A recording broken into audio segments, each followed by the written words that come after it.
Here's HealthWise with Karen McKay. Roswell, New Mexico made headlines in 2014 when a 12-year-old pulled a sawed-off shotgun out of his backpack and then opened fire in the gym before school began.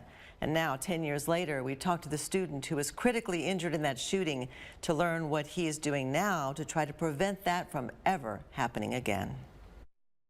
It's crazy to think that 10 years ago, I was on that very thin line of life or death. He came in shock. He's got multiple holes in his face. He's not supposed to be alive with this. You don't live through this. Nathaniel Tavares was airlifted to Lubbock after a shooting at Berendo Middle School in Roswell, New Mexico in January of 2014.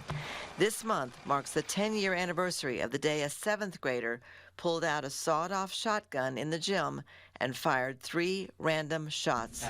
Nathaniel didn't notice at first when he was hit in the back. I started to hear the loud ringing in my ears and everybody was screaming. And at that point, I had thought the school had blown up. Then Nathaniel turned around. The third and final shot was the one that actually got me on my entire front, majority left side. These are the CAT scan images of Nathaniel's injury. Every single white dot is a shotgun pellet. We've seen soldiers come back from war, and if there's a shotgun blast or shrapnel blast, that's what it looks like. I mean, this is a war injury. More than 1,000 shotgun pellets, too many to be removed, each connected to Nathaniel since the 7th grade. Literally, in the blink of an eye, my life was changed forever. Now, 10 years later, he has written a book with that title, In the Blink of an Eye. He has a website, Nathaniel Speaks, where you can order the book and learn more about his call to action to prevent gun violence in other schools. Nathaniel says he went to the correctional facility to face the boy who shot him in junior high. The boy apologized and explained.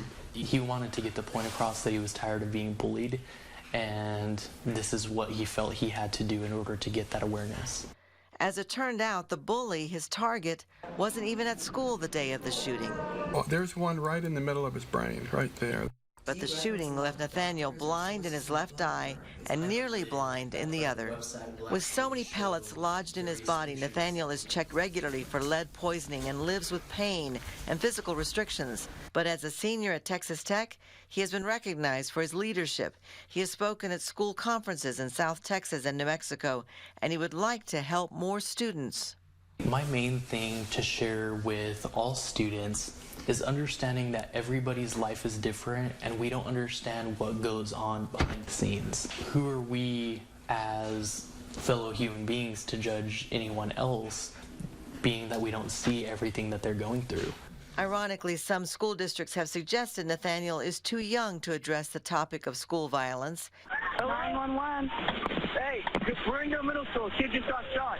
Even though that is what changed his life in the blink of an eye.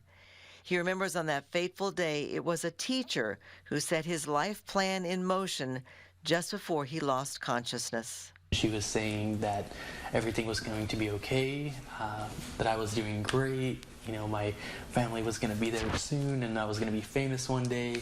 No matter those negative circumstances, I am here to live another day to serve a purpose, and I'm ready to get going and do it.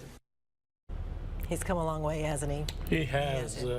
He was a CMN miracle kid, and I can't believe it's been that long. 10 years. And In the Blink of an Eye will be released February 21st, although you can make your pre-orders now. And you can learn more about that and also how Nathaniel can speak at your area school if you'd like by going to nathanielspeaks.com. Way to go, Nathaniel.